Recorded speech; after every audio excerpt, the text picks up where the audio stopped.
This episode of Phone Booth Fighting is brought to you by Low T Nation. LowTNation.com, changing our listeners' lives one male specimen at a time. They go to LowTNation.com.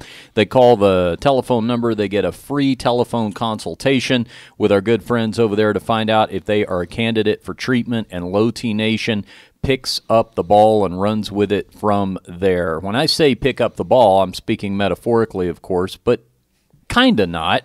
Maybe explain from there. Yeah, if you're just feeling like you're a little low on your manliness, you're not quite having the same pep in your step, you can give the guys a call at Brandon there and Jason, Dr. Weeks. They'll give you a consultation, see if you're a candidate. If you're starting to mock off some of the boxes there, they'll send you to go get your blood work down at a LabCorp. There's one in every state, almost every major city. At that point, they'll be able to evaluate and see where you're at and see if what they can do. And then at that point, the doctors step in, give you the proper prescriptions, mail it to your house once a month, and get you on board and feeling great. I ran into Dr. Weeks. I didn't even tell you this because I ran into him in Chicago at your fight. You were a little busy at the moment, so but I was checking in at the arena. I saw Dr. Weeks right there in the hallway, came up, gave me a big hug, and told me how ecstatic they were at Low T Nation that they keep hearing from so many Phone Booth Fighting listeners, that they're not only hearing from them, but so many of them are candidates, so many of them are getting on board. We're starting to hear those initial, or I should say individual, testimonials from our different listeners about how effective it is. So obviously everybody's happy on all sides, and it was good to hear that from Dr. Weeks. Good guys over there, Tony and Brandon, and they're going to be on the other end of the line when you give them a call to find out if you're a candidate. LowTNation.com. That's Dr. Weeks' first name, right? Is it? Yeah, I think so. Let's look it up. You think I'm wrong? You have the face of doubt. I do. All right.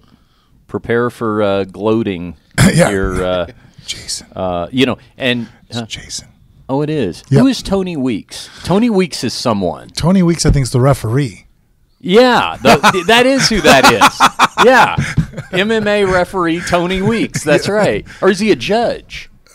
No, he's a judge. He's a judge. Yeah. Wait, no. He refs too, doesn't he?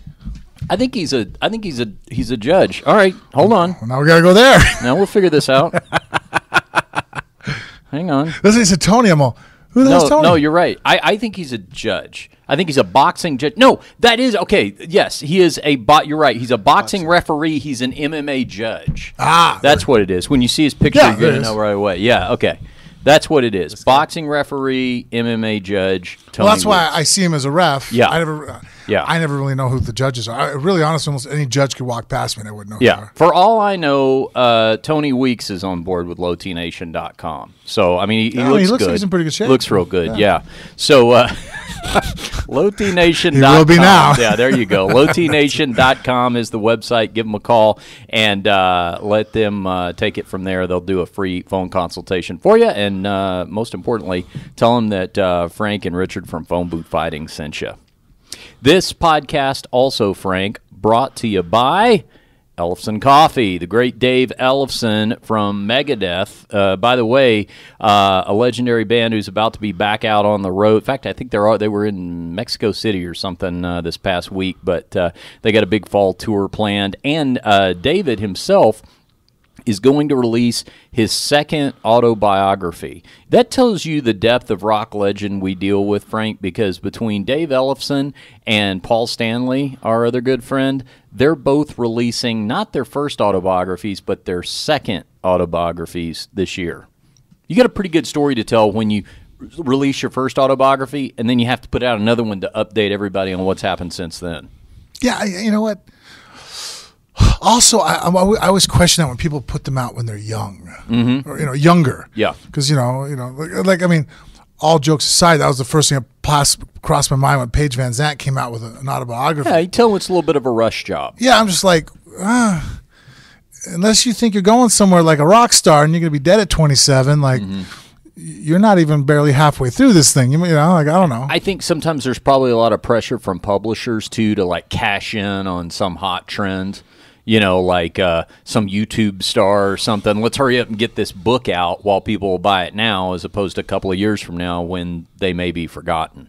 I think there's always a lot of business pressure on them to do that. It would be a different approach, because here was my thought. I had someone came to me and asked me, "Hey, can we write? Would you like to do an autobiography, a ghostwriter, all this?" I'm like, no, I think that's silly for me to give an autobiography at this point in my life. At the time they came to me, I was still early 30s. I was like, if we want to do a book on thoughts, like my objective, or deep thoughts, philosophical thoughts of just how I approach things and how I look at things and bring up topics. And amongst that, you can bring up incidences that would be, I guess, somewhat autobiographical in the fact that, well, this happened to me and this is why I do this way. And I guess that way, an autobiography is still, maybe I'm just kind of like, it's a car and I'm calling it a vehicle, you know what I mean? Like, it's the same damn thing, you know what I mean? No, I think it's smart to wait. And the other thing too is, I think that the end can sometimes inform your perspective on the beginning and the middle too. I mean, you may have, the facts don't change, but you may have a different perspective on it looking back, as opposed to doing it in the middle of that second act. Yeah, because I'm still doing this thing now that I can't imagine. What comedian was making that joke where it was like, when I'm going to be 65 going back. When I was 60, man, if I had only known the shit.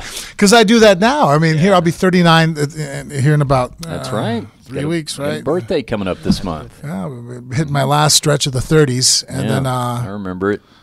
Well, incidences will come up and I'll be like, oh man, dude, I didn't know shit about shit then, like how dumb was I in that situation? And now that I know better, blah, blah, blah. And I'm sure, I'll be 45 going, fuck man, when I was 39, what a moron. I did this, you know what I mean? Like it seems like so I guess that's what holds me back too on the autobiography. It's like, yeah, no, there's time. Because then I got to put my thoughts and sit to paper, and I'm constantly evolving and changing. Yeah, as there's time, but one thing that is smart is to go ahead and keep the notes in order. That's actually one nice thing about the podcast. I was talking to your dad about this.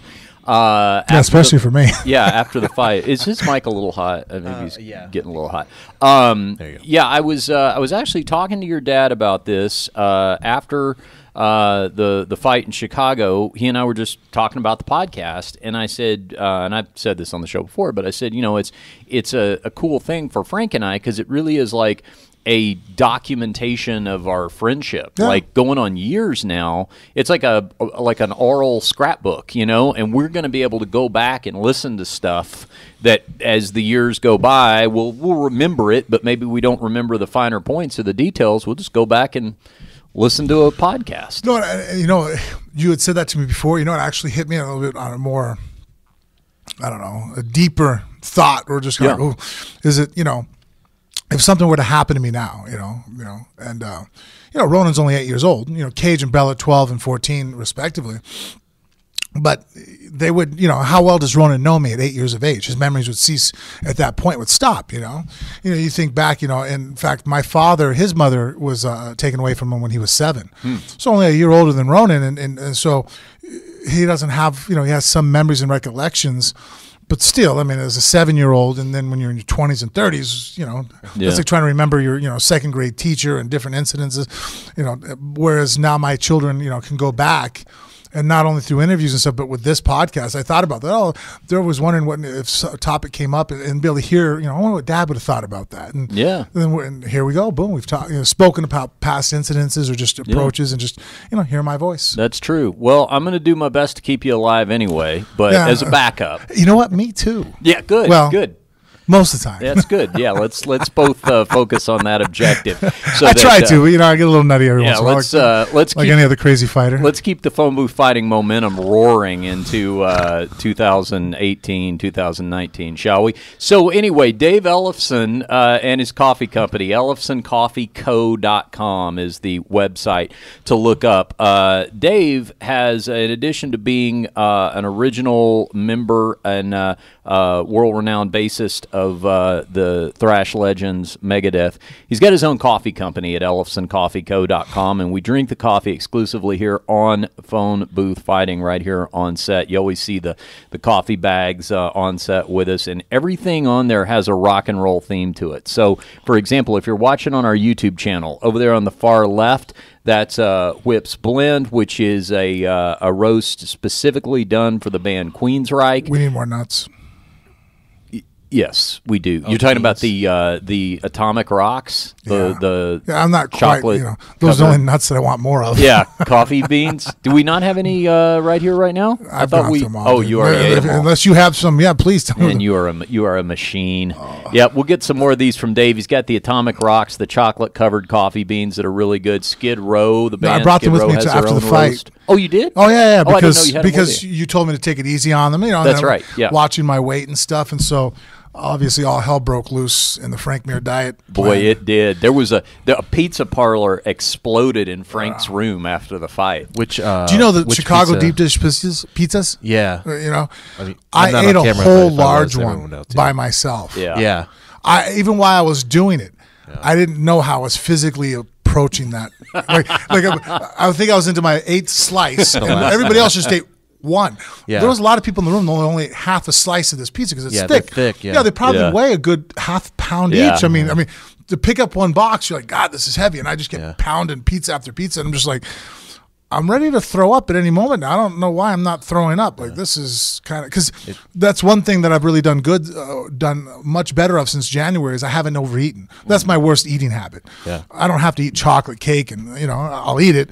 I'll eat any food, but my problem is I overeat. Yeah. And so with the portion control has really been monitoring how I eat. That's the first time I've overate, and my stomach was ready. At that point, I'm like, I could have done a food eating contest. Yeah. We had, and it's also the Ellefson nuts. I had those ready for me. I hammered the whole thing. I mean, literally was just pouring them into my mouth and chewing them on the bed, passing out, finding some around my neck. Okay, I was like the fat kid looking at rolls for it and shit, Well, Dave will be glad to know that he was there for you after the fight in Chicago, and he can be there for you as well. Go to ellefsoncoffeeco.com. That's ELLEFSON coffee. co.com. And here's a kicker. Use the promo code PhoneBooth for 10% off your order. That's promo code PhoneBooth to save 10% off your entire order. And we'll get Dave. I've already gone through the whole Kenya Thrash. Yeah. That was good stuff, too. I know I went through my bag as well. Yeah, so we need more Kenya Thrash. Okay. Have you tried the other ones? Yes. Okay. Whip's Blend's really good. It's a dark I'm not going to lie to our fans. I've only done the Kenya. You dug in on Kenya Thrash. Whatever you made here the first couple times for me. That was the Rockin' Rosé. That was great, too. That was good, too. And then the Kenya Thrash, I think I must have taken the bag of Whip's Blend, which is really good. I like a good dark roast, and that's what that was. So you know what we'll do? We'll get Dave on to talk about it because he's got that. He's got his autobiography. Yeah, because I'd like to learn more about coffee because someone told me the other day, they're like, oh, darker doesn't mean more caffeine. Right. No, it doesn't. It doesn't. In fact, in terms of caffeinated coffee, the cheaper the coffee that doesn't really taste very good, that typically will have more caffeine in it. So like what you're getting at like a Denny's or something like that, but it's not very enjoyable to drink. So you can have a better time. You get those dairy cream or those, what are those? Because you drink yours black, so you probably have to be more particular with the coffee you drink. Yeah. And I'll drink good coffee black. Yeah. But if it's a coffee that's like not great, you get the flavored creamers. Yeah. The vanilla, just cover it up. I could probably pull out the Machida diet if you just give me. It could be urine. You give me enough creamer and I'll drink it. Well, you know what? We'll get Dave on for some coffee talk and some rock and roll talk here pretty quick. But in the meantime, if you want to support the show and support a great guy in Dave Ellefson, he's a friend of mine. He really is a good dude. Go to ellefsoncoffeeco.com. Remember to enter the promo code PhoneBooth at checkout to save 10%. All right, those were a couple of free-flowing live spots is what those were. I kind of do that too. You have your spots you need to hit, and I almost feel like you're juggling, and I'm trying to. It's like that scene from Ace Ventura 2, where the guy's trying to balance on the thing, and then down there spitting at you. So I'm kind of fucking with you as we're going, but spontaneously, I just like to ask questions. I like to think that and you can still manage to pull it. I like to think that people listen to Phone Booth Fighting because they enjoy the journey, you know? And I know we're going to eventually get around to where we need to get to. It's okay if we take the long you know way you'll around. eventually get us back to where we need to go. Sure. Because I'm the one constantly. No, I'm going to do I'm like that one cat. You just can't. Right.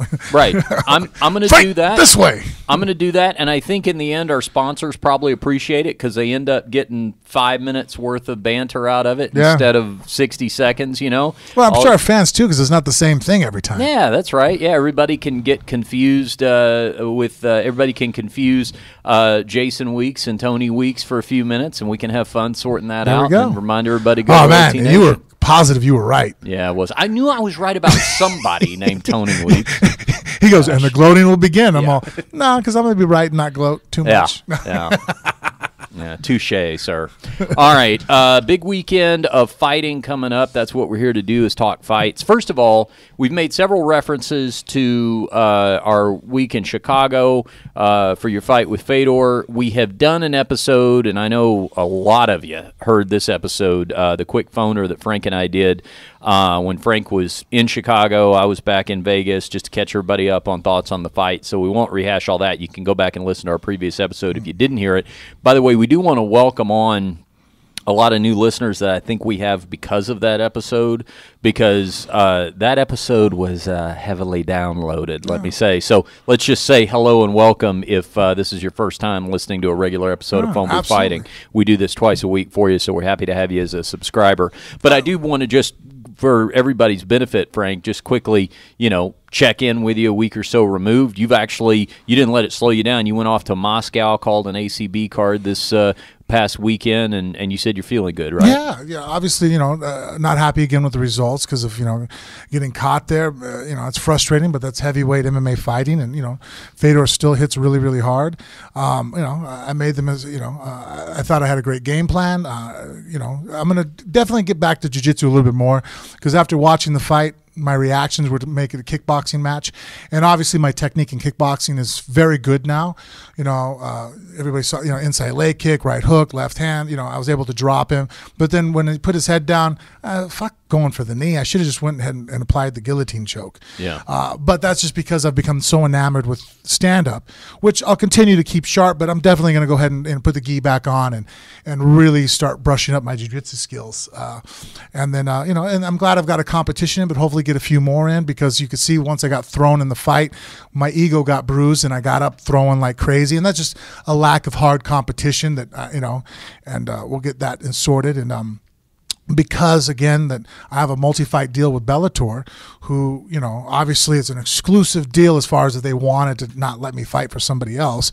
But Scott Coker, when I first signed, let me know that, hey, he's very much a fighter's promoter, man. The guy's awesome. In fact, I think he's recently came out and done some interviews to confirm what I'm repeating right now, is that he has no problem me fighting other organizations as long as it's not hurting the ACB schedule. Bellator schedule. If Bellator has a job for me to do, they have a fight scheduled, and I'm like, I'm going to pull a fight 30 days before with somebody else, they're probably going to say no. Yeah. But and if it's been 8 months and I haven't fought and they need me to fight in Bellator, and all of a sudden I'm going to go ahead and do one over here, they're going to say no. I get that, but we've already talked and they're cool with me doing one in ACB, and I'm hoping at the end of the summer, maybe get one in there. Maybe the England area, UK would be cool. I haven't fought there in a long time, and so happy about that. And then I didn't really get a lot of rest time. Did we talk about on the podcast? I didn't remember about your travel arrangement. Yeah, we talked about it. Just the quick overview. Frank, I leave Chicago on Sunday. Frank stays an extra day. He and Mrs. Muir come back Monday night. Plane land. I want to give a shout out to Mike Rizzo. He one of the owners over there at the Sugar Factory where we had. Yeah. So really awesome guy. Owns a bar also across from Wrigley Field. Oh. And so merchandise store, him and his brother, very successful businessman, but just a cool motherfucker. You know what I mean? And so he had mentioned, he goes, hey, you want to go to a Cubs game? And you name the amount. I mean, I feel bad, didn't want to abuse him. We still showed up like 10 deep, and we said 8 and 2 more tagged along. He's like, no problem. Print out 2 more tickets. Sat on third base line, got to watch the Cubs play. Had a couple beers, drank a hot dog afterwards, came out, hung out. So great experience. So that's why we get to hang out. And then the kids went home, and then Mrs. Amir and I were supposed to go, like, she wanted to go shopping in Chicago. What? Now, wait a second. Hold on a second. This is not the Mrs. Amir I know. Yeah. Just indulge me for a second. Let me make sure I got these. I understand. You're Jennifer Mir. Yeah. You haven't gotten remarried since a week ago, and I just am not aware. This is the same Jennifer I know. Yeah. Was in I have Chicago. been discussing converting Muslim for the multiple wife thing, but she's not buying into it. She wanted to go shopping. Yeah, she says that it's been 2 years since I fought, and she was owed a shopping spree, and so we're gonna go shopping and go around. So before that, though, we had to go to Target because I really didn't bring the appropriate amount of clothing to be there for that long. I didn't pack properly, so I needed some more pants, as the English would say, or we'd say I needed some more underwear. Mm-hmm. They just call them I decided just to go ahead and not wear any. I was going to go commando style, and I was wearing these nice Nike pants, and then my wife looked at me, and she actually took a picture to show me how obscene that it looked, that my junk was just, I'm like, I don't know, people make eye contact with men. I don't think anybody's looking down there. You know who does that? That's a Ron Jeremy move right there. Oh, yeah. He goes sweatpants and no underwear. I did the sweatpants and no underwear, and she showed me the picture, and I could see how I could probably, I would probably get some stairs and little kids screaming, running on the other side of the street. Yeah. So anyway, so we're going there. So we're running the Target, and she asked me, so what time do you leave on Wednesday? Because Wednesdays is usually when I leave to go to Moscow, and because I lose a day because the time zone difference. I'm going to land Thursday. And so ACB is usually like a Wednesday. That's when the week starts. And that's when I went and opened up my Monday night. My message from Brian Lacey, and my podcast partner there, the One Punch podcast. He tells me, so I'm looking at it, and and I see that I leave at 10 a.m. on Tuesday. I'm like, oh, Tuesday, and it's Monday, and I'm still in Chicago. I'm like, oh shit. Mm-hmm. So that's fine. This story gets better though, because he's got to leave at 10 a.m. to fly out to Moscow. He lands. When I first heard from you, it was late Monday night, and your plane had just landed in Las Vegas. And you said, because we were trying to work out when we were going to take the podcast. I landed at 11:30. Yeah, and he goes, I remember it was like right about midnight, and he goes, you're not going to believe this. I just landed. I looked at my itinerary. I've got to be back here at this airport in less than, everything was like 10 hours to fly out. But the real kicker was, before you got to Moscow, there was a layover. And the layover was in Chicago. Same fucking airport and everything. Brutal. Yeah. And I knew that. And I almost was tempted to ask her, hey, I could just wash my clothes, or I can go there and have them launder it when I get there to the hotel in Moscow. I could text, Brian, because I always wear the ACB, polo shirt when I call fights. I used to try to wear a nice collared shirt, but I remember that. Most of the arenas we're at don't put on the air conditioning. I don't know why. Ooh. So, there's times, when we have the light rig above us, I look like a crackhead. You know what I mean? Yeah. I'm just drenched in sweat, and it looks much worse with the collared shirt on. And so, Lacey still wears a suit, bless him, but I said, screw that. I'm going to wear, so I wore the ACB polo. So I didn't have that. But I was tempted to be like, hey, do I have to fly back with you? I'll just extend the room one night. You go ahead and go, and I'll just go from here. Save myself over, what is it, a 3-hour trip from Vegas to Chicago? It's almost 4. Yeah, it's 3.5. 3 hours and 45 minutes. So I'm like, I could cut 7 hours out of my travel here in the next 12 hours, I knew. No way that conversation would have even lasted as long as it just did. No. Yeah. I couldn't even repeat the words till now, which is so weird, the difference between women and men, right? Because as a man, that makes practical sense to me. I would have been, in fact, I probably would have suggested it to her, like, well, why the fuck are you going to fly back with me? That makes no sense. Why don't you, unless you something you need to physically grab from home, stay here. You know what I mean? Like, shit, But obviously women are more emotional creatures, and there'd been some sentimental value of coming home for a second. So, I got to go home and sleep in my bed for like 4 hours, One thing that this ACB era has done for you, traveling the world, doing all of this color commentary, you treat an airplane like a car now.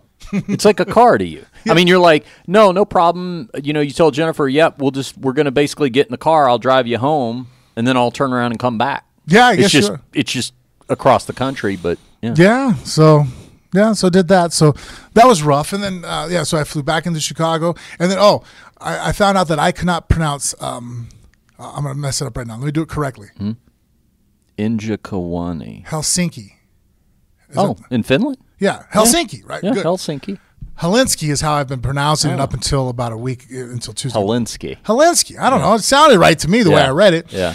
And so when I landed in Moscow, I'm going up to the passport control, and very serious Russians, staring at me. And so the lady asked me, so where are you coming from? I'm like, I went from Vegas to Chicago to Helsinki and here. And then she looks at me and she's all, no, you didn't. I'm like, oh.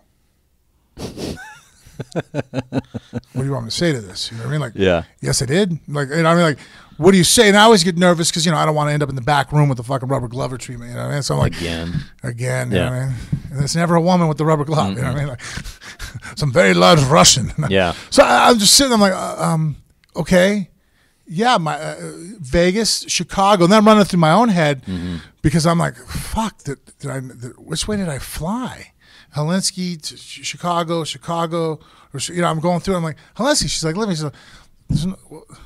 And then finally she's all Helsinki. So then I'm kind of like, bitch. Yeah. If you knew what the fuck I was saying, come on, dude. Yeah. So like, oh, Helsinki. Yeah. Yes, I'm sorry for mispronouncing it. Yeah. Actually, on my last trip from Slovakia, did I tell you that I forgot where I was coming from? That's one of the bad parts about traveling as much as I do. So I go and I have the mobile passport thing, so I can go up to a shorter line, boop, click, go through. So the guy goes, oh, hey, it's Frank. The guy recognized me. He's looking at my thing. Because usually guys will recognize me, and then they look at my passport.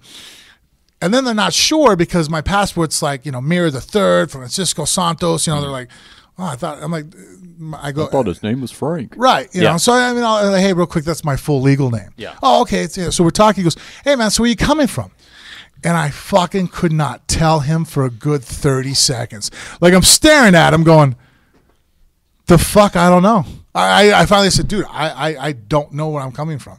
And then I'm sitting there like, now I'm in a panic. I'm like, how do I not know where I've been for the last 2 days? Like, I'm like, okay, I don't know. And I had to start grabbing my phone out to pull my flight attendant and go, oh, yeah, I just came back from Slovakia. And the guy's looking at me kind of, I'm like, dude, I get hit in the head, man. I don't know. You know what I mean? Like, that is so rock and roll. That is the rock and roll move where you walk out and you're like, hello, Cleveland. And you're really in Pittsburgh. Yeah. There's I swear to God, yeah. For 30 seconds, I'm staring at this guy. And then it's making me panic because I'm like, how stupid do I look? I mean, how many people travel and you can sit and go, hey, where are you coming back from? You're like, the fuck, I don't know. You know what I mean? Like, so if one, I'm like, oh, this isn't gonna get out, and they're gonna think that I need like some kind of MRI to get my, my brain checked. Yeah. Or two, the guy's like, okay, drug runner, get your ass over here. You know what I mean? Like, look at my passport and see all the stamps and be like, okay, buddy. You know what I mean? Like, you gotta lay off the product. You know what I mean? You're not supposed to, Yeah. Well, fortunately, the Moscow trip went smoothly. You're back home now, and some great fights. Yeah. I was trying to watch. Yeah, ACB. We're gonna get that shit fixed. I couldn't get the English translation because here's the thing: if it's not ACB with Frank Mir and Brian Lacey, I'm sure those Russian guys are very nice, but I can't understand what they're saying on the Russian commentary. Yeah, we can't seem to get the right people to. Want to make sure that our production is more consistent because I firmly believe Lacey and I are the best commentary team right now in the game. And, we have some of the best fights to watch, to look at. I mean, we have great material to work with, But, I can understand as a consumer, you go to turn something on. I go to watch a movie and it's a fucking Russian. I don't give a shit if it's the Avengers, new movie. I'm like, I don't want to watch this. I can't understand what's going on. You know what we could do in the meantime for Phone Booth Fighting listeners? Next ACB fights, I'll call you. You put your phone on speaker, set it in between you and Brian. Then I will come up here to Bent Pixels and we'll turn the camera on and we'll stream the audio. And then people will just sync up their YouTube Well, and that's feed. the thing that actually sucks so bad is most of the time in the arena, and you know this from being in any arena, your phone doesn't work very good. You don't get signal. So a lot of times we're flying blind, and we'll be places, where, actually Moscow should have been a good one as far as working with people. But we were in Tajikistan, right? And whoever that production guy was completely just did not give a shit about us. Like it was like, well, you're like what? We finally got someone to wrangle him over to us because we wanted to do a sound check. Then we're like talking to the guy, and we're like, oh, okay, so you understand English? He just kind of nodded his head, like, go ahead and talk. He didn't speak English. He just didn't want to fucking deal with us. He was like, here, look, just talk, say whatever the fuck you want to say. I don't give a shit. And I'm going to get out of here, And then finally we figure out that he's bullshitting us. So then we get a guy to come over and translate for us and be like, hey, can you be checking? He's like, yeah, we're checking on it. It's coming through fine. So we get home, we find out that that was a bad experience. And another time we got home from a different one where, again, that might have been Slovakia, the one before. I'm mixing up shows, but where there was no commentary from us at all. Yeah. So, and I flew in, I think it was Slovakia. I'm sitting there going, I just traveled 15, hours or, different places to get here, or 20 hours, and I could have went and fucking had a coffee at the fucking cafe, Well, there was one I remember I was texting you from because I was trying to pick up, I could hear the feed on one, maybe I could hear it on Facebook. No, this one completely they didn't broadcast Brian and I. Whoa. Done. You know what I mean? So. Wow. Well, we'll get that part together, It's just that I think it's just more English-speaking listeners and fans of the ACB, when they watch and they go on social media, the company pays attention to that. Right now, majority, I think, of the fans are Russian, and they seem to get that part right. Yeah, right. So it's kind of like, so people, I don't know, man. All right. Well, American MMA fans, you got to let ACB know that you're there and you're watching the feed whenever Frank and Brian are on. That's what I need to do is get a strong enough feed so you could tell me, dude, the thumbs up, thumbs down, it ain't working, Yeah. All right. That's what we'll do. There is a big weekend of American fights, though, that we have to talk about in both your current home, Bellator, and also UFC. Let's start with UFC. They're going down to Brazil this weekend. This is UFC. Is this 212? 224. 224, thank you. Yes, Mikey. UFC 224. Title fight main events this card. It is the women's bantamweight champion, Amanda Nunes. Jose Canseco texts back. Oh, yeah. Does he remember me? I said the whole thing, and he's not a really good texter. I texted him like a 6-line text, and he gave me back whenever you're ready. Okay. Very good.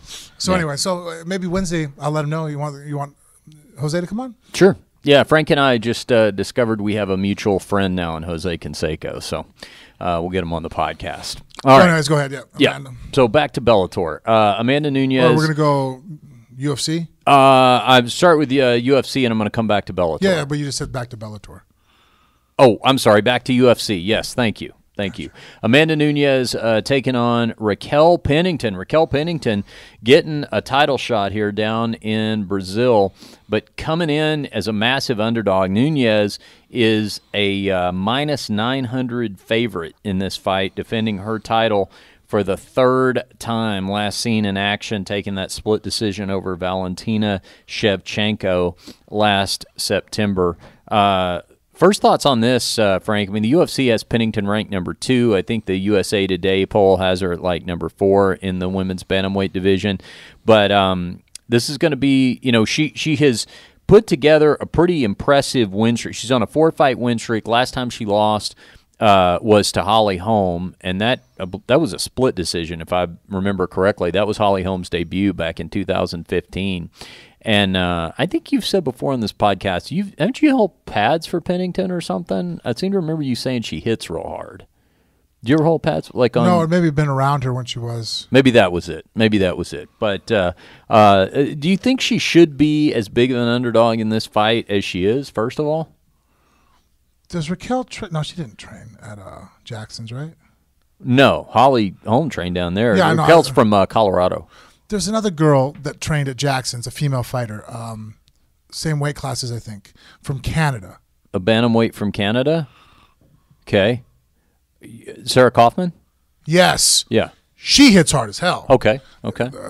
Impressively, wow, Yeah. I don't want to get hit by you type thing. That'd be embarrassing. Okay. All right. So anyways, go ahead. So Raquel. Yeah, so Raquel Pennington against Amanda Nunes. Nunes comes in as a massive favorite here. I guess what a lot of people have to be looking at are the 10 KOs on Amanda Nunes's record. Pennington, although she herself has never been KO'd, is much more prone to go to decision. 9 of her 14 fights have gone to decision. So it seems like the odds makers have a pretty firm belief that, to say the least, that Amanda Nunes is going to retain her title here. Yeah, and I can understand why. I mean, Raquel basically is a stand-up fighter, and she throws. And I thought she actually did pretty well against Holly. She was. I was at that fight. I wasn't so sure she didn't win it. Yeah, you know what? It was close because, especially with the criteria of effective damage, it just seemed like even though Holly was tagging her first, I remember Raquel really sitting down and blasting her afterwards. And definitely the third round, I had her winning, So I remember thinking that she won that one, the third round, but yeah, Amanda's just so long and strong and just very good boxer and a great, jiu-jitsu practitioner. So it just seems like that she's good at the things that Raquel's good at, but even better. You know what I mean? And so it isn't like Raquel can sit there and go, well, I have an outstanding wrestling background to maybe take Amanda Nunes out of the striking range, and then even though she does jiu-jitsu, maybe wear on her because the only really knock we have on Amanda Nunes is that we've seen some conditioning issues, which really with her last fight with Valentina, she went 5 rounds. You know what I mean? And I didn't really see her, if I remember correctly, looking like conditioning was an issue in the fight. Right. No, and that had been a question of Nunes in previous fights. Yeah, I thought that Amanda Nunes was too much of a Conor McGregor, Jose Aldo type, or explosive world-class athletes, long distance, abilities not so much, and so and she showed that she was able to. I mean, even though the fight was kind of, I think fought at a pace that didn't push her cardio, Valentina just kept backing up, and trying to counter and throw strikes, and it was kind of a much more of a strategic fight, But I think of Pennington, which if you're going to draw Amanda Nunes into a long and test her cardio, you can't let her just be comfortable and fight at her pace because, she's still a well-conditioned athlete.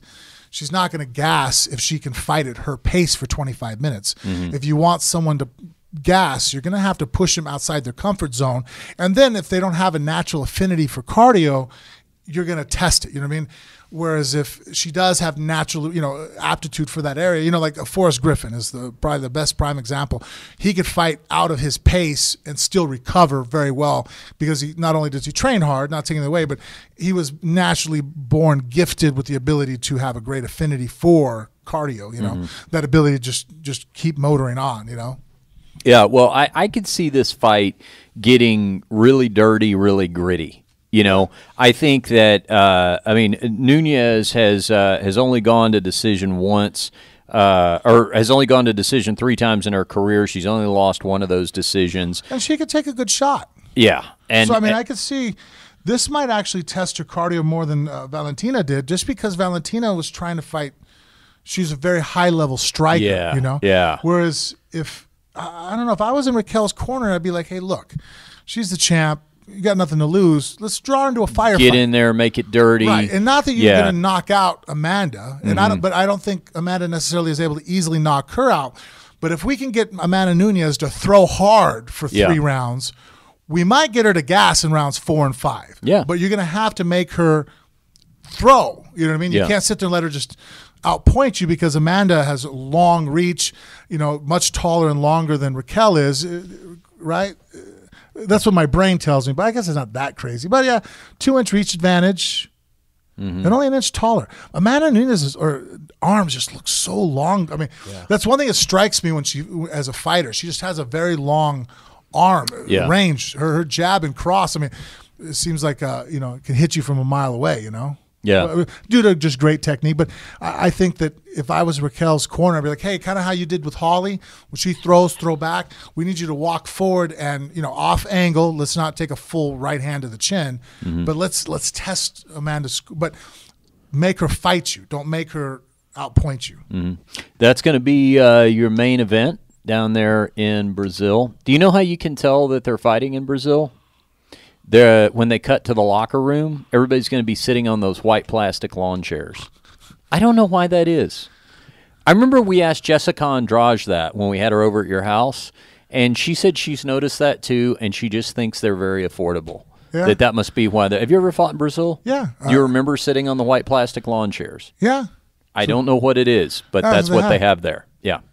Warm-ups are nice there. What is? Just because it's so humid, it's so easy to get warmed up there. Oh, yeah. I remember I was fighting Bigfoot. Yeah. I remember sitting there. Oh, that's right. And I was stretching on the mat. Down there. And one of the last things I kind of do before I go out and fight is I put my head on the mat and I kind of bridge just to kind of warm your neck up, and I'm going through and I'm just drenching sweat into the mat. I'm like, man, this feels awesome. You know what I mean? Your body just felt like it was just really just easy to get oiled up, Other than that fight, have you fought in Brazil very much? I can't think off the top of my head. No, that was it. Oh, that's the only time you've ever fought in Brazil? Yeah. Oh, wow. Okay. I mean, I've been there many times. Yeah, trained, right. And I understand why no-gi is very unpopular there.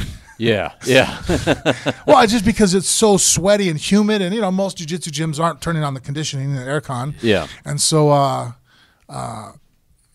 if you're rolling with someone, it's like then it's all of a sudden it's like a pool. You know what I mean? You go to pass someone's guard and you throw their ankles or you push and like they twirl across the mat like a bar of soap. It's like and so that's why they're so big on the gi, because you can actually get away with so much in a no gi when it's that humid, because it's hard to hold someone down. So you can slip around and move. So offensively, I think it makes you better. Like if you could apply an armbar on somebody who's that slippery in those situations. But their thought process is, well, if you can get away from an armbar with a gi on, and they're right, because without the gi, you can do a lot of stuff and get away and just pull and have bad technique, whereas the gi absorbs the sweat, makes the friction, so now you got to actually do the right leverage points and and move correctly. Co-main event is in the middleweight division. Jacare Sousa is going to be taking on Kelvin Gastelum, a number 2 against a number 5 here. In Jacare, obviously you've got a fantastic jiu-jitsu practitioner. In Kelvin Gastelum, we talked a lot about Kelvin Gastelum on the show about how, he finds so many. I don't guess you can't say he overachieves anymore, because he's just established himself as I gotta be honest being with you right what now, he is. Before we even ask, if we're betting right now, I'm taking Kelvin. Yeah, I mean, I don't remember at what point I quit underestimating him, but it's been quite a while now. Yeah, after I coached against him in the Ultimate Fighter. Yeah. That's when I kind of, I'm like, when he beat the heavily Uriah Hall. Yeah. I was like, we're done. That guy's hard to beat. You know what I mean? Yeah. Let's just accept it. Like, stop judging him by, Well, I always like Chael's description of him, if you've ever heard, because he was his coach on the Ultimate Fighter. He said, I told Kelvin, because Kelvin was I think he was the last guy picked. I think so too. And he ends up winning the whole thing. Not only was he the last guy, I don't know if he was the very last one, but I do know this. On our team, on the other side, John, was the head coach, and I was one of the assistants. It was Bubba Jenkins and I, and who was the other guy? Who else was with us? The one Native American guy. What was his? I don't know. Anyways, I don't even know where I was last week. So, anyways, let alone 4 years ago who I coached with. Yeah. So, anyways, every one of our fighters, you're like, who do you want to fight? Kelvin. Everybody's first pick, like, okay, who's the easy prey? Who's the low-hanging fruit? Everybody thought it was Kelvin. I want Kelvin. I was like, towards the end, I'm like, we need to stop picking this motherfucker. You know what I mean? Like, I don't even notice a trend, but like, dude, he eats like shit. He doesn't train well. The other guys are telling us that, like, amongst the training partners, everybody's kicking his ass in training. But hey, you say go and you turn on, it's game time. Yeah. He's that guy that at practice is just not impressive. Yeah. But when it comes to actual fighting and actual, now it's time, the guy puts it on, man. What I remember about Chael's description of him was he said that he had told Kelvin Gastelum, he said, I don't know what you're really good at, but I also don't know what you're bad at. He said, you just You just seem to be able to. And it wasn't adapt. like, I'm almost positive, at first I thought maybe he was a collegiate level wrestler. Yeah. I think he wrestled up in high school. Yeah. Like the guy didn't wrestle in college. Yeah. I mean, I think that before I go ahead and let me look at it. Yeah. So that's going to be your co-main event, which is also a nice sleeper of a co-main event fight. But one thing about this fight card, he did attend a year of college, Idaho. Yeah. And he was a state champion wrestler in Yuma, Arizona. So it wasn't like the guy was nowhere near the accolades of King Mo right. or the perfectly built guy, Mr. Perfect. Phil Davis. Phil Davis, Yeah. national champion wrestler. Yeah. We're like, oh, he's good at wrestling. Like, no shit. Yeah. Where Kelvin, it's like, well, he wrestled in college and wasn't even an All-American. So before we even talk about anything else on this main card, I want to put your promoter's hat on for a second and talk to me about this, because UFC 224 is main evented by Nunez and Pennington. Granted, it's a title fight. It's co-mained by Jacare and Kelvin Gastelum, but Bellator is going head-to-head with them. Bellator is going to be putting on their fight card, and it is the same time, right? Isn't it? I said it's going head-to-head. Is Bellator Saturday night as well? Yeah, Saturday night. Yeah, and of course it's free over there on Paramount Network. You got to pay for the... Yeah, it's pay-per-view, UFC 224. That's an advantage that Bellator has now, man. Yeah. I mean, I don't want to seem like, because everyone's like, you're hating on UFC, you're former. But I'm like, I don't have an issue with UFC at all. I hate USADA, but anyways, you get to watch. We'll talk about it later, but King Mo and Ryan Bader. It's an interesting fight, Well, and I get to turn it on for free and not have to pay. It's like, well, we've already paid. Pay-per-view now are like $60 a pop. $65. $65 now. Well, and the reason I bring this up is because of any time to go head-to-head, this is probably one of the pay-per-view cards to do it on. Because although I'm looking forward to seeing this UFC card. I mean, I think that there's some underrated fights on this card, particularly toward the top of the card. That's not going to have your marquee name star power. And Amanda Nunes, I think's a star, but she has her not highlight. to the casual fan though. Yeah, you know what? Fucking UFC fucked up on that one. They did when she fought Ronda. You had an opportunity to build her up. Yeah, but they were babysitting Ronda's right. ego. Media blackout. Yeah, it's like, well, we can't make, let's not hurt, Ronda's feelings. We'll just give in.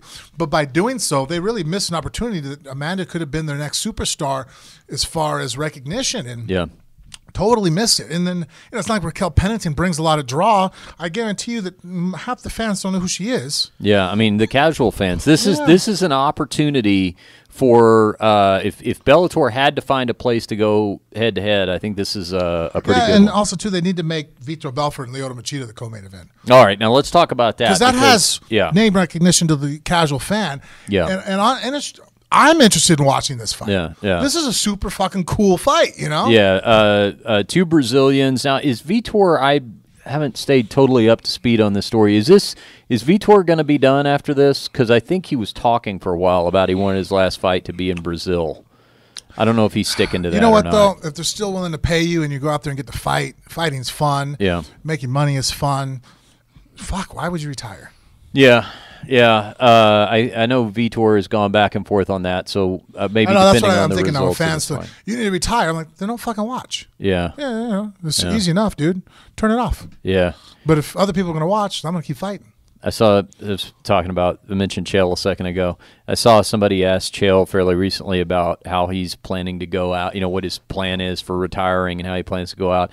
And his quote was, face down and embarrassed. That's his. That's when he knows he'll be done. What do you think about this fight? Number 9, Belfort taking on number 12, Machida. Obviously not a title eliminator in the middleweight division at this point, but definitely a fun fight, a fight between two legends, two, dare I say it, UFC Hall of Famers, future tense. And they're both Hall of Famers. Yeah, I mean, obviously Vitor Belfort. Jesus, the dude's been fucking. I mean, he was probably the first.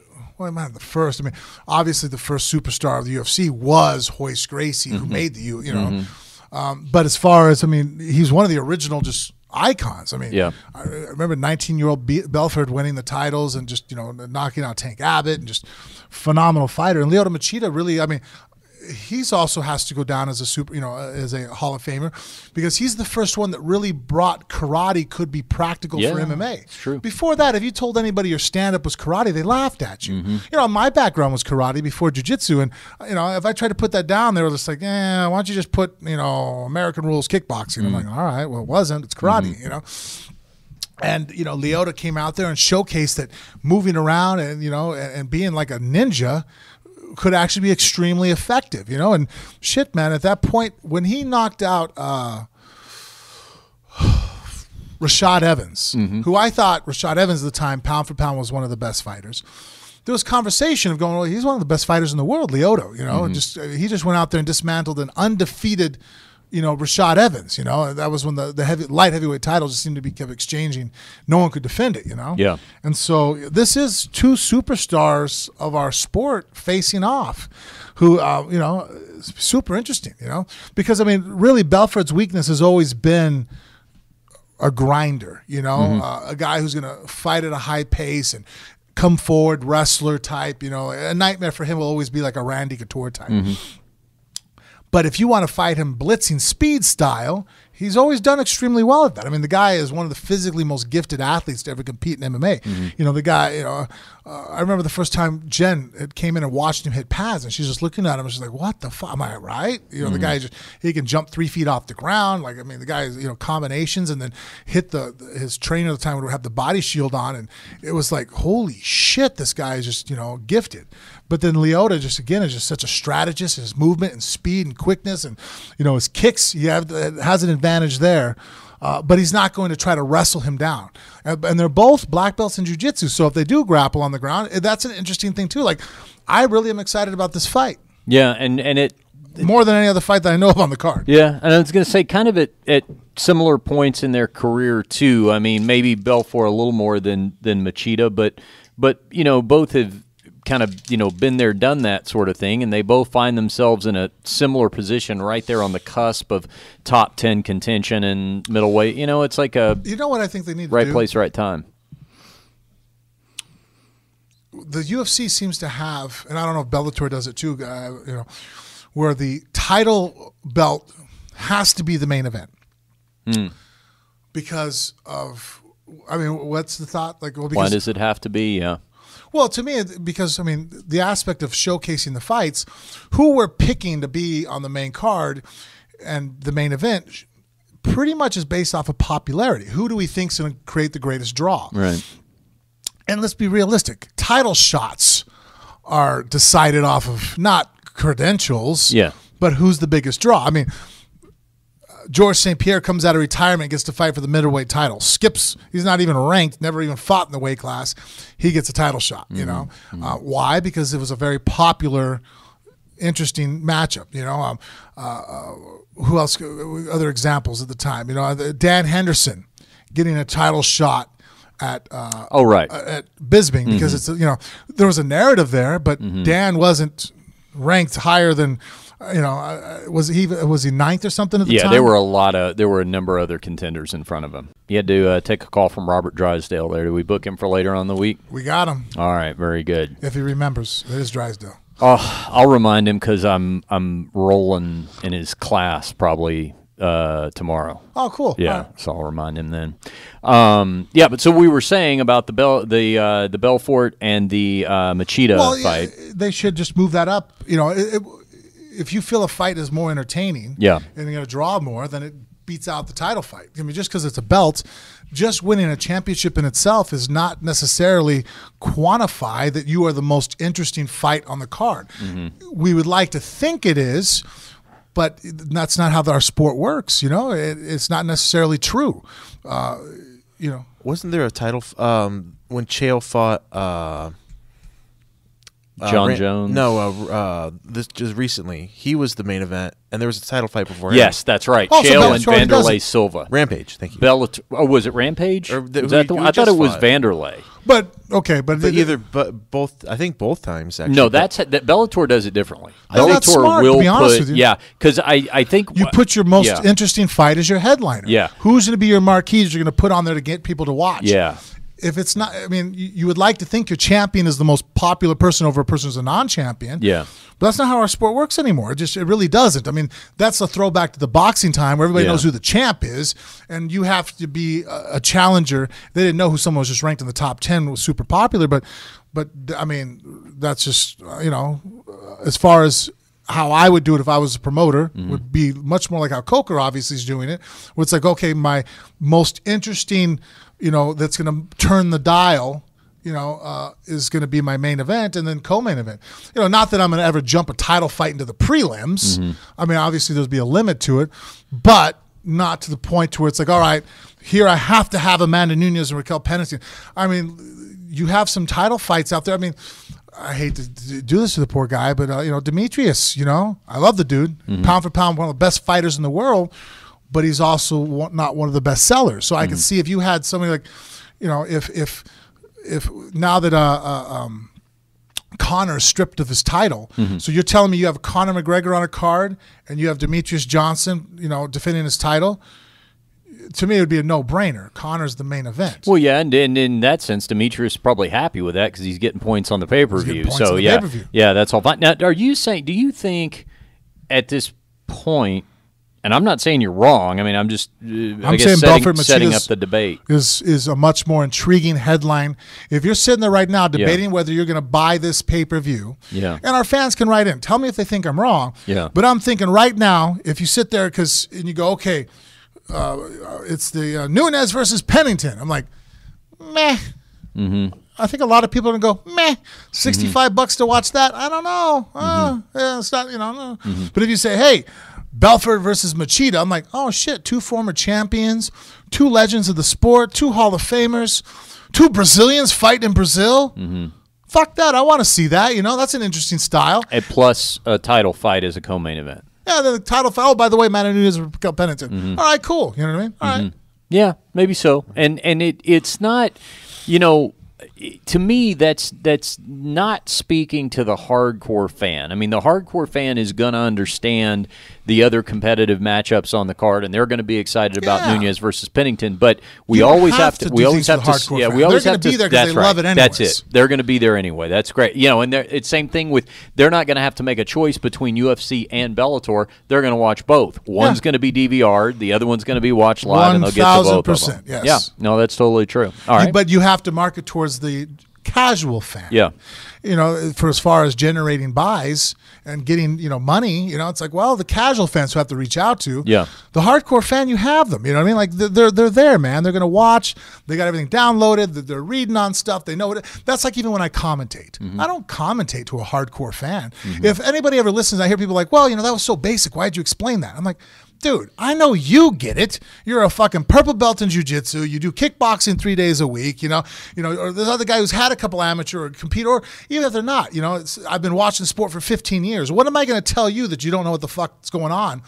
But it's when your sister, your mom, your new boyfriend who come over from, a different sport, he's only a baseball fan and now he's watching it for the first time.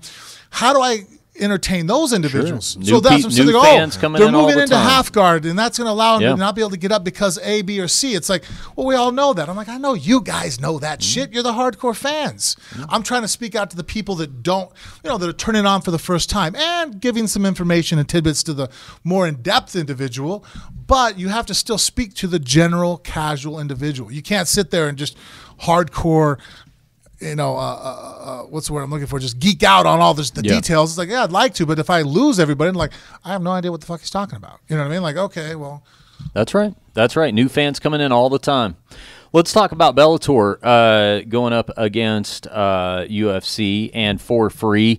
This time in San Jose, and it's the next round of the Bellator Heavyweight Grand Prix. This time, King Mo taking on Ryan Bader, couple of natural light heavyweights. King Mo's even fought at middleweight, but Bader, the reigning Bellator light heavyweight champion, he comes on having in his last fight finished Linton Vassell via second round TKO. That was back in November. Bader's on a hell of a streak, 9-1 over his past 10 fights. Wow. King Mo's had a bit of a layoff. He hasn't fought in a little over a year since his unanimous decision victory over Rampage Jackson. Thoughts on this fight? I think it's going to be super interesting, man. This fight is really intriguing. In fact, I think it's one of the more intriguing ones of the whole first-round matchups of the heavyweight tournament, because here you have the light heavyweight champ, and you have one of the number one contenders, if not the number one contender, for the light heavyweight belt in King Mo. And so it's like, what if King Mo, let's just say, it's Sunday morning and King Mo's the champ. He beats Bader. But then Bader's still the light heavyweight champ, but a guy who's in the light heavyweight division has a win over him now. You automatically that's going to have to be a fight that's set up after the tournament plays itself out. That's a great point. I didn't think about that. Yeah, it's like, You're okay, right. well, shit, you lost, but the title, the belt wasn't on the line. Yeah. So, wow, that just made it's like, wow, the champion just lost to, it isn't like Bader's losing to a heavyweight where you sit there and go, well, you're not my weight class. That's a great point. He's fighting a guy in his weight class. Yeah, I mean, there may be more to gain for King Mo than there is anybody else at this point in the tournament. This is a nerve-wracking fight for Bader because, moving up and fighting at heavyweights, it's like, okay, well, if you're fighting other heavyweights in the tournament, you can always fall back on that's why I'm the light heavyweight champ. Yeah. Heavyweight just fucking, tossed me around. But here's a situation where he's fighting on the light heavyweight. Yeah. That's very but then he doesn't lose the belt officially. Right. It's like, but now you're the champ, but you lost to a light heavyweight. Like, I'll tell you something else, too. Smart of Bellator to get this fight done in the opening round, just like making you and Fedor, like we talked about. Don't run the risk of somebody losing on the way to that fight, and then it doesn't happen. As far as the light heavyweight matchups, with Chael and Quinton, this was way better to have these two fight each other. A much better matchup as far as, like I said, because of that drama that it entices. And then, as far as, could they, man, King Mo, I think King Mo has been working on striking, uses a lot of angles, a lot of movement, and in a straight up head-to-head wrestling match, I don't know this officially, but I keep being told that Mo and Bader have wrestled each other. That's true. In the collegiate they level, go back, yeah. With Mo winning both times. That I didn't know. Okay. Yeah, but I know they have wrestling history. Yeah. Well, if we can get King Mo on the hopefully an interview this week, that'd be nice to ask him. But Bader hits incredibly hard. I remember holding pads for him when he was trying out on the Ultimate Fighter, and I was blown away with how hard that as a light heavyweight he hit. And so, strong, great wrestling, an all-American level wrestler, well-rounded, in facets of the sport. And then, comes from a good team, very well coached and has great breakdown.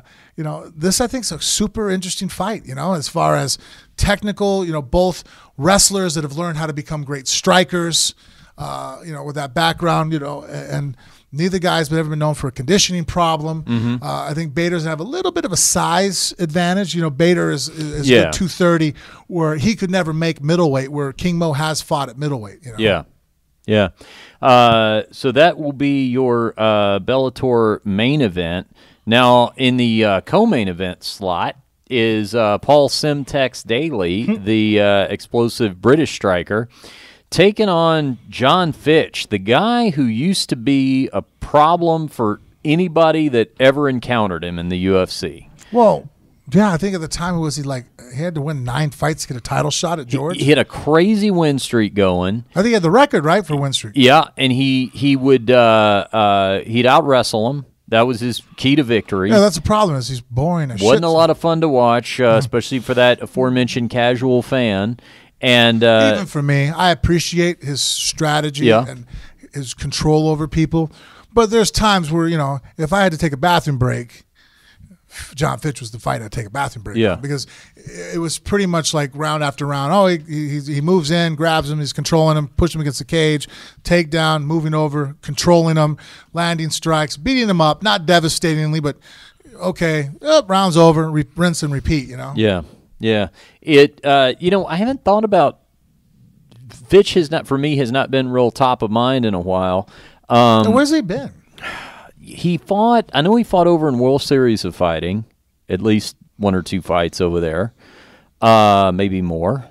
But he just kind of, after the UFC, was just kind of flying under the radar, Let's pull up, here, I'll tell you, let me just pull him up real quick, and I'll tell you what he's been doing here lately. Paul, though, well... It's kind of funny, they're both polar opposites. John Fitch probably has a much more consistent MMA style for for wins, and as far as that goes. But as far as a promoter's nightmare, here you have a great fighter that can beat most of your guys on your roster and gives them an L, but people aren't breaking down the doors to watch him fight. Right. And then you have Paul Daly, who's, because he's not has not the strongest wrestling background, but man, the fucking guy is exciting to watch. Yeah. You can sit there and grind on him for a round or two, and if all of a sudden you give him space to go ahead and start throwing his hands, the dude just has phenomenal power. His left hook is crazy, I still think that his fight with Diaz was one of the most exciting fucking fights I've ever seen. I mean, it was one round of just back and forth, drop, holy shit, Yeah, I said John Fitch had fought a couple times. He's fought a lot more than a couple times in World Series of Fighting. He's actually fought exclusively for them since he left the UFC. His last UFC fight was back in, it was a loss to Josh Berkman, back in 2013. After that, he fought 1, 2, 3, 4, 5, 6. His last 7 fights have been in World Series of Fighting, now called the Professional Fighters League, with wins. Paul Harris did that. That was the knee bar. I wish Paul Harris would stop that shit. I know, that's right. Yeah, he was involved in one of those controversial Paul Harris knee bars, but he's got wins over there over Jake Shields and Yushin Okami over there in World Series of Fighting. So he stayed active. That fight, he has been out for about a year. His last win was That's over crazy because Brian he left Foster, there as a champ, huh? June of last year. Because, World Series of Fighting became the PFL, right? Yeah, that's right. I don't know what's going on over there sometimes. Well, so here he goes. He wins the title. Yeah. He defends it twice. Yeah, 2 defenses. And then now off of a win, he comes over to Bellator. Well, his deal must have been up, and I'm sure Bellator made him a good offer. Oh, yeah. Bellator is the place to be, but shit. Yeah. The PFL screwed that one up. Well, and I don't know a lot of what's going on. I mean, it's changed names, and Well, yeah, we'll have the one guy that got in trouble, right? Was in charge of there wasn't. Yeah, there were some lawsuits going on. Tax I don't know the whole evasion or story. I don't know the something, whole story, but there was confusion. Well, now they going got on here in town the phenomenal kickboxer Ray Sefo. Sefo is it's so funny. I mean, I was sitting. That's one of those moments when fighters sometimes, like when we had sitting back there and taking pictures with Hoist. Yeah. The week before. It was weird. I had a moment with that where I think it was at one of the award shows, and Ray Sefo was in the back. And I'm sitting there, and we're talking, and he's talking to me like we're on the same playing field. But I couldn't help but at a moment sitting there going, I remember as a kid watching you fight, and being so impressed because I liked his style. It was so quick and explosive, and he wasn't a huge heavyweight, but man, he was threw really sharp hands and punches and phenomenally fast jab for a guy who wasn't, it's easy for a guy who's 6'5" to have a great jab. 80-inch reach. It's like, well, no shit, your jab is good. But Ray Sefo had a phenomenal. You see him in the gym. He has one of the best jabs I've ever seen. Yeah, we should get him up here sometime. He's a local guy, and maybe he can straighten us out on what's going on with PFL. Yeah, I do like PFL name better than World Series of Fighting. Yeah, I always think poker. I think baseball, and I don't think anything should be World Series of. I don't even think poker should be World Series of. That'd be like saying the Super Bowl of MMA. Yeah, because baseball, I don't think the World Series of, because the way they say it, because in baseball they'll have it's the World Series for the one the championship, the end. But of indicates something derivative. It is the MMA of cricket. Yeah. No, but I mean, I agree with you. I mean, I always thought the name was kind of weird too, because every time you do the World Series of Fighting, for me, I always got visions of, oh yeah, you're not playing poker, right? Couple of quick hits here. Let's skip around the glove. Oh, one thing I was going to ask you. I'm not short on time if you saw me. Cause we're good? Okay. Oh, no, it's just because my phone and my you're just checking on where we're at? Well, no, because Jose keeps texting me. Oh, okay. Okay. So he's good on Thursday at 8 o'clock. All right. We just have to text him the address. Is what he just All said. right. Very good. Let's just skip around here a little bit. Ryzen held a card over in Japan, and Uncle Creepy Ian McCall was on this fight card. If you pull up the video of this fight, it was a quick, not that one, the other one. You think you had it there. It was a quick 9-second knockout, Frank, and it's got Uncle Creepy, who, you know, he's had a rough go of it the last couple of years. That's going to be interview footage, I think, down below. If you scroll down, will be the actual fight. He's such a great clip. fighter, too. Yeah, we're going to play one of these and blow it up big. There was in 9 seconds doesn't mean you need to retire. Well, people just get caught. Yeah, it happens. there was some talk of this may be in an early stoppage. You decide. Tell me what you think, Frank. I mean, he does get hit hard here. There, referee steps in. Yeah, that was early. Yeah. He was still intelligently defending himself. Yeah. One more time. Yeah, that was early. Look, he's clipped here. He rotates up on a. Yeah. Yeah. I mean, some people will probably focus on the fact that Ian grabbed the referee's leg, but at that point, because the referee had come in, he was in the position the fighter would have been in, right? Yeah. No. He even rolls back. Yeah. I mean, if you stop that, then we never would have had Frankie Edgar. Yeah, true. Come on. Yeah. I mean, that was way too early. Stoppage. All right. Wait a minute. So is the other guy Japanese, though? Yeah, the other guy is the dude that the last time he lost was to Demetrius Johnson. Yeah, Horiguchi. Yeah, so imagine that, huh? He's been on a tear. Yeah, he's been on a tear outside the UFC. Yeah, that was too early. All right. Also, over in Rising, go to that other clip. This is a pretty impressive highlight here. This guy, he's 19 years. We go back to the top so I can read. This guy's 19 years old. Frank Tenshin Nasukawa. Okay, watch what this guy does. I think play the second clip right there. Go ahead and blow it up big for us. Watch this. Can you do it? Or maybe you can't. Needs to give. Wow. What is dropping that? spin heel kick? Dropping spin heel kick? Yeah, he's just falling back and throwing a spinning heel or hook kick. You ever seen that? Yeah, I've seen guys not done the way he just did it, but I have seen some of the Kyokushin karate guys. They'll do that. They'll fall back and throw it as they're coming forward. And wow. I mean, he literally. Well, you don't see it in MMA too much because if you miss it, you just gave up an easy takedown. I was going to say it's like a kickboxing version of pulling guard, kind of, right? I mean, you're voluntarily going to the mat. Yeah. Because look, the reason why it's kind of a safe move is it's either you get the home run or you don't, right? There is no you strike out because as you notice, his head goes away, right? His hands brace the ground, he throws a kick. Yeah. His head is out of danger. Yeah. So he's not going to take a counter shot, and now he's a downed opponent. So in striking arts like this kickboxing, you can't retaliate. Yeah. It isn't like he made a mistake and now I can make you pay for it. Okay. So like if you're a freestyle wrestler, it's almost like going for a high-level throw, and they call it a slip. Yeah. There's no punishment for going for it. Yeah. Well, that was exciting. So, you know, I can't say I knew a lot about this guy before I saw that incredible GIF. I see Michael Chiesa is championing Tenshin for president. I assume he means of his native Japan, although they don't have presidents over there. But anyway, you get the idea. Japan does the prime minister. Yeah, they're not called a president. Oh, they do the prime minister there? Why did I always think it was a... Oh, yeah, it is a prime minister. Right? Yeah.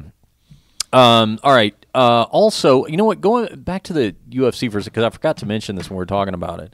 But also on that undercard is Mackenzie Dern. She's fighting Amanda Bobby Cooper. She's on the main card, I think. Yeah, she is on the main card. Did I say prelims? You said undercard. Well, of the main card. Mind. But yes. So world-renowned jiu-jitsu practitioner Mackenzie Dern, already having made her UFC debut. I guess this is her second fight in the UFC, if I'm not mistaken. But here's kind of the weird thing surrounding this fight. Frank, Mackenzie was training at the MMA lab with John Crouch in Phoenix. Right. According to her, splitting her time between there and California, she revealed in an interview this week that this is her phrasing, she has been invited to leave the MMA lab. It's kind of an interesting way to put it. Most people are asked to leave. She was invited to leave. But according to her, it had something to do with the fact that she's not there 100% of the time. They felt like they needed more consistency out of her attendance. Have you heard that sort of thing very often in gyms? Well, at this level? No, I mean, for the lower level people, yes. Mm-hmm. I've seen guys where a guy will come over and he's a newcomer fighting amateur fights. And, and if you see him as the gym owner and person's putting their name on it, not taking it very serious, we don't want to corner you or have you, represent the gym. Okay, that makes sense. But as far as once a person has a name like that, I haven't seen that happen before. Mm-hmm. A high-level person being asked to leave a gym or, a more, commodity, known commodity. Well, and a difference, too, between not taking it seriously, like not working out, not staying in shape, things like that, and maybe splitting time between two camps. Well, maybe they felt that the splitting the time, that she wasn't doing the things that they feel would make her win. Yeah. And they're like, for example, they're like, okay, if you're telling everybody that where your stand-up coach is being done here, you're going to walk out there and your stand-up doesn't look very good. Her last fight, I mean, her stand-up looked garbage. Yeah. It's horrible. And so, there might be a little bit of that where it's like, I really don't want to put my name on this. You know what I mean? Like, I'm not going to say that, that I'm your stand-up coach unless you give me the opportunity to make your stand-up better. And then if it doesn't look great, but at least I know that you gave me a fair shot at it and we tried to work on this. Mm-hmm. Well, I like that line, though, invited to leave. That's the next time one of our listeners gets... So when she's in California, who does she train with? I'm not sure who she trains with over there. Is that where she does her ground? I don't know. I have to look it up. It's the next time we have a phone booth fighting listener get thrown out of a bar, though, they should use that explanation. They were invited to leave. You got thrown out of the bar? No, I was invited to leave. Yeah, I took them up on their invitation. Which, I mean, the people that they're throwing at her right now, she's not going to get beat at this point, Mm-hmm. Yeah, I don't know. At first glance, it appeared a little premature, but who knows? Right now they're giving her Amanda Cooper. I've never heard of her, and she's 4-3. Obviously, Amanda Cooper, matchmaking-wise, should not be a threat to Mackenzie. Yeah, Amanda Cooper fought on the show on the Ultimate Fighter, and she is. What'd you say her record was? 4-3. Yeah, I got her at 3-3 on Sheerdog. I got her as a 500 fighter. She fought. Well, UFC's putting her down at 4-3. Okay, that's what it said up there on the. Yeah, she has gone. She's gone. Let's see. No, she's gone 2-2 right now in the UFC. She's alternated wins and losses. She's got a win over Angela Magana and Anna Elmos. And then before her 4 fights in the UFC, she fought 1 fight in Invicta, lost to Aspen Ladd, and 1 fight in King of the Cage. So, yeah, I mean, that's, this is about the right level of competition right now. Reading her interview, though, for Dern real quick. Yeah. As far as when you sit there and people aren't taking it serious, maybe that's their interpretation of how she is, because her quote is, in relation with the lab after my last fight, Crouch said he invited me to leave. I don't really think I have 100% understanding. I think it knows the decision for me. The 24-hour Dern, okay, I'm not just training. I'm not the person that the next day I'm back in the academy, Dern said. I like to be able to be on the beach and relax, and to miss to be on the mats and want to be on the mats. I don't like to feel the pressure to be on the mats. I'm on the mat since I was 3 years old. For me, at 25, when I have the time to rest and everything, then the next time it's the man I want to train. I like to have that drive. I hear what she's saying, and I do think that our sport is notoriously known for overtraining, but I can see also too where Crouch, who I knowing from Benson and them, and they take their serious extremely. They're very hard training down there. Yeah. They in fact, they don't spend a lot of time missing the mats. No, that's not their approach. Okay. I mean, they go down there. I mean, I've heard more than one person tell me that when you go there, they purposely will put you through as many rounds as they can because they want to break you, and then see how you fight after you get broken. Yeah. So it gives you that mental toughness edge that I'm going to be fatigued, ready to die, and then you're going to throw a fresh killer on me and not tell them to take it easy. Yeah. Well, whether you agree with that training, that's the way they think there. So you have that extreme aspect of mindset. And then if you have Dern saying, well, I'm going to take time off, rest, recoup, and come back in when I want it, I could see, where the misconnect is occurring. Yeah. Well, here's the answer to your question of where she's training now. By the way, that interview from MMA Fighting, she has moved her jiu-jitsu to Checkmat in Los Angeles, and then she's training striking at Black House. So, even in LA, she's split time between 2 gyms. So, well, yeah, like I said, that would make sense why Crouch would ask her to leave. Be like, all right, Yeah, I guess it makes a little more sense now. But that's big. If you don't already know her name, a big name in the world of jiu-jitsu. So this is, every once in a while we see that jiu-jitsu marquee name try to break into the world of MMA, and on the women's side of it, this is the biggest name in women's jiu-jitsu that's tried to compete in MMA in quite some time.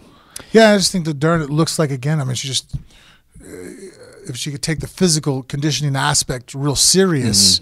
I get that you don't want to be burnt out being on the mats, but the body's still being trained and doing conditioning and the diet aspect. That's not about not about I'm going to eat right when I get the urge to start eating right again. It doesn't work that way, guys. So if you look at her physique, she obviously could take it a little bit more of a scientific approach to being. You see some of the other girls in that weight class that do.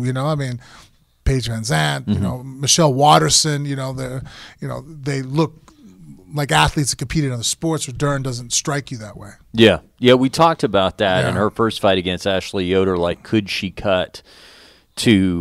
drop in weight, right? Yeah, since that's the lightest weight class. No, she could go straw weight. She's at one. Oh, wait. I'm sorry. She is fighting at strawweight. Yeah, I'm sorry. I was thinking flyweight. You're right. That is the lightest weight class. Yeah, so, really she needs to build up some more muscle. Yeah. And make a cut, Yeah, no, that's true.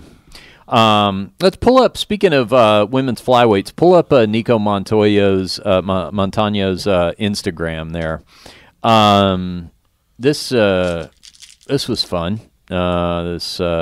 Recently, this Instagram post from Nico Montano. Now, Nico, of course, won the women's UFC flyweight title on the Ultimate Fighter show. She defeated Roxanne Modafferi to take the title, but what? Today's Monday, right? Yeah. So Jose, okay, just keep reminding me as we get closer to the date. Yeah. Oh, there you go. Well, you guys will be great friends. Yeah.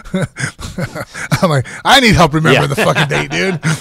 Okay, remind me to remind you as right. the date gets closer.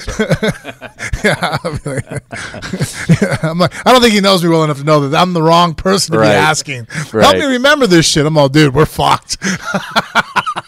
So last week, Ariel Helwani had this tweet. UFC is losing patience with Nico Montano.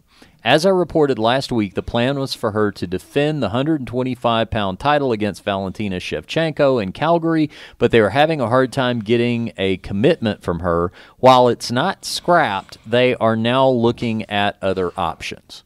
Now, Ariel's not quoting a source there. I mean, obviously one of his sources is remaining anonymous, telling him that's what's going on behind the scenes at the UFC.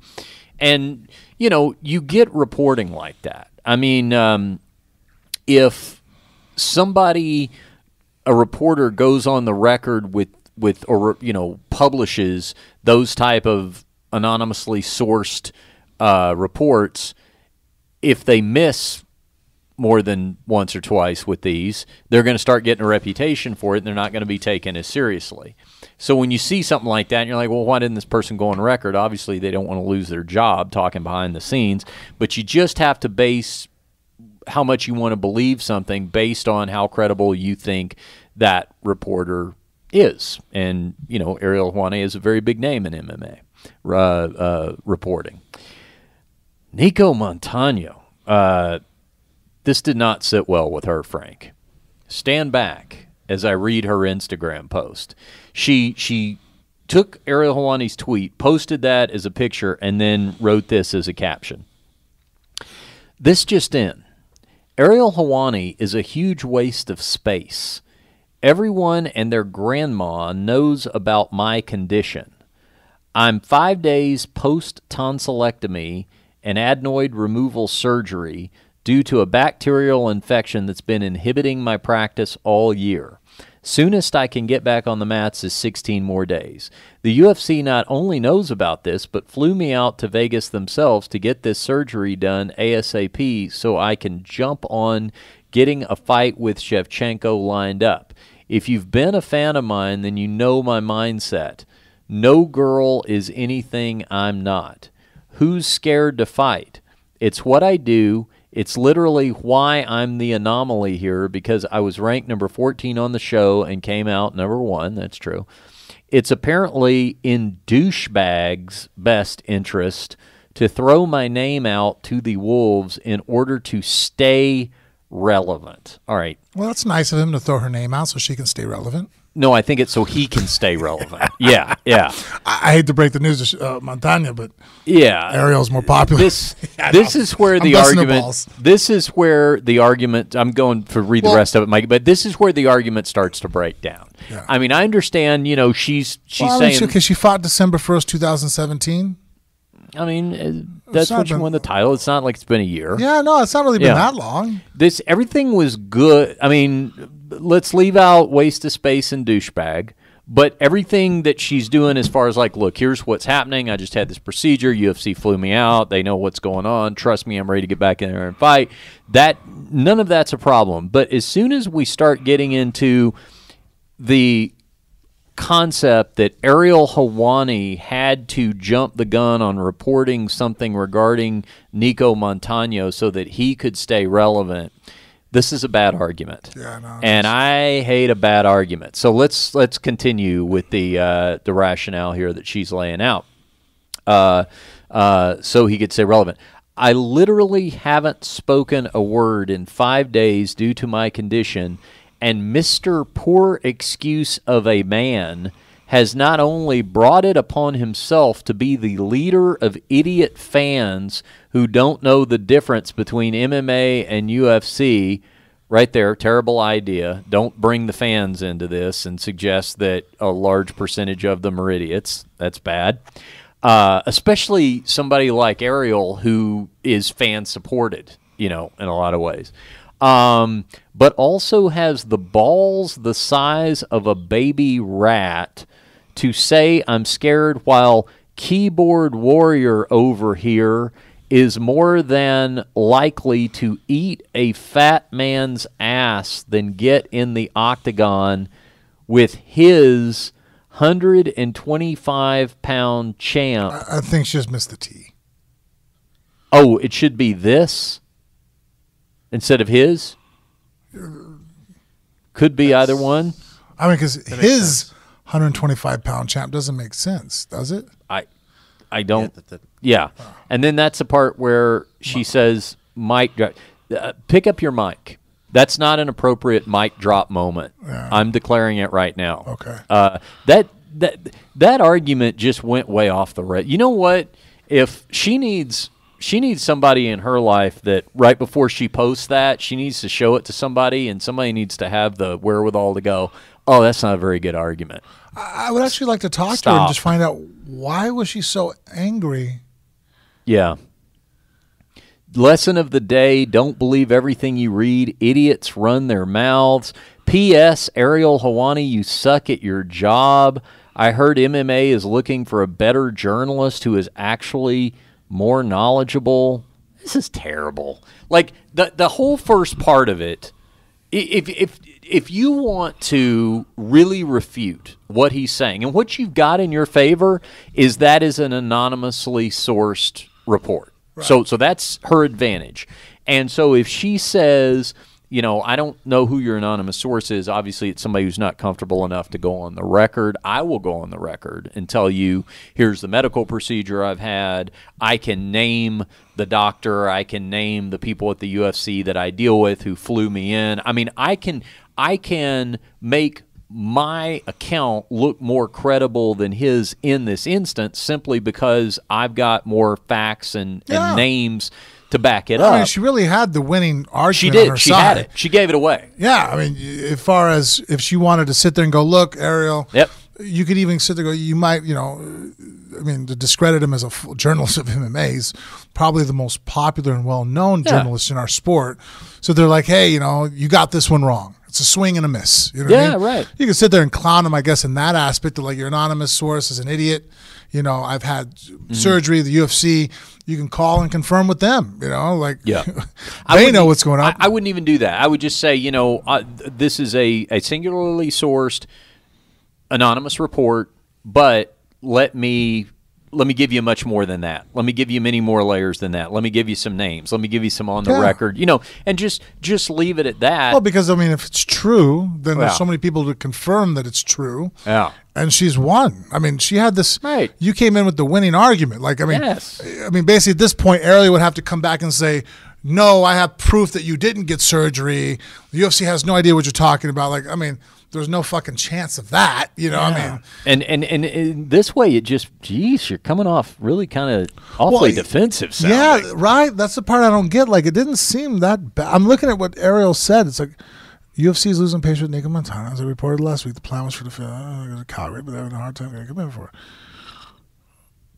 it. I mean, annoying. You know, if that's, you know what I mean. If you look at it and go, well, no, I'm not. You know, but you know what? And just go on and talk to him about it. I mean, I guess you can't talk right now. But I mean, her response, tonsillectomy you know, it's surgery, like it's the equivalent of like some kid stealing a Snicker bars at the corner store. Not cool. But if you tell me the fucking the guy, the fucking clerk, jumped the fucking the counter and beat the shit out of the kid till he was fucking within an inch of his life. Broke every bone in his body. It's like, whoa, dude, they fucking just stole a Snicker bar. Like, it's almost like you don't even, well, you know, I'm not saying it's right. Like, no, if you just would have fucking yelled at the kid and gave a description and put his fucking poster up on the wall, like, hey, don't let him back in, you were in the right, dude. Like, he started off in the wrong, and then, but your response was so overblown that it's like, what's the issue here? Shakespeare might say that somebody doth protest too much. And whether or not it's true, she may be, you know, she may be 100% right here, is what I'm saying. I mean, maybe she's telling the 100% truth, but when you go so far as to keep hammering, especially maybe she's just having a bad day. Yeah, she pulled a Trump, you know, just.